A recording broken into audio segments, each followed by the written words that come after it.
পাবনার বেড়া উপজেলায় সুন্নি ও ওহাবি মতাদর্শের অনুসারীদের মধ্যে মসজিদ কেন্দ্রিক বিরোধ রক্তক্ষয়ী সংঘর্ষে রূপ নেয়। এই ঘটনায় প্রাণ হারিয়েছেন হাদিস নামে এক ব্যক্তি। দফায় দফায় সংঘর্ষ, ভাঙচুর, অগ্নিসংযোগ ও লুটপাটের রণক্ষেত্রে পরিণত হয়েছে তারাপুর গ্রাম।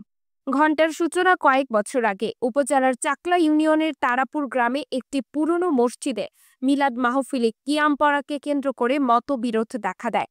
স্থানীয়ভাবে পরিচিত সুন্নি ঘরানার মুসল্লিরা কিয়ামের পক্ষে থাকলেও ওহাবি মতাদর্শের অনুসারীরা এর বিরোধিতা করে।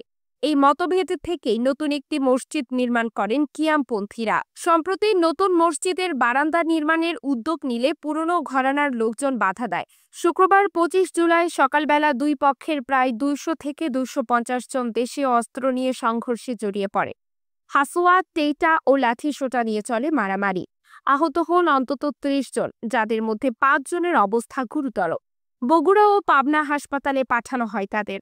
এর ঠিক পরদিন শনিবার ২৬ জুলাই সংঘর্ষে আহত হাদিস নামে এক যুবকের মৃত্যুর খবরে গ্রামে নতুন করে সহিংসতা শুরু হয়। প্রতিপক্ষের ৪ থেকে ৫টি বাড়িতে ভাঙচুর, লুটপাট ও আগুন লাগিয়ে দেয় উত্তেজিত জনতা।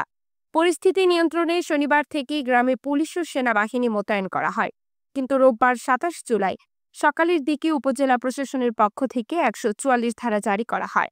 আদেশে বলা হয়, ওই এলাকায় ৫ জন বা ততোধিক মানুষের জমায়েত, অস্ত্র বহন, মাইকিং বা শব্দযন্ত্র ব্যবহার নিষিদ্ধ থাকবে। বেড়া থানায় ওসি জানিয়েছেন, এখনো কেউ অভিযোগ দেয়নি, তবে পরিস্থিতি নিয়ন্ত্রণে অতিরিক্ত পুলিশ মোতায়েন আছে। গ্রাম জুড়ে থমথমে পরিস্থিতি, কিন্তু ভয় কাটেনি, কারণ মতাদর্শিক দ্বন্দ্ব এখন আর শুধু মতভেদে সীমাবদ্ধ নয়, রক্তের দাগ লেগেছে তাতে। আতি আফিফা, ডেস্ক নিউজ, 0 টিভি।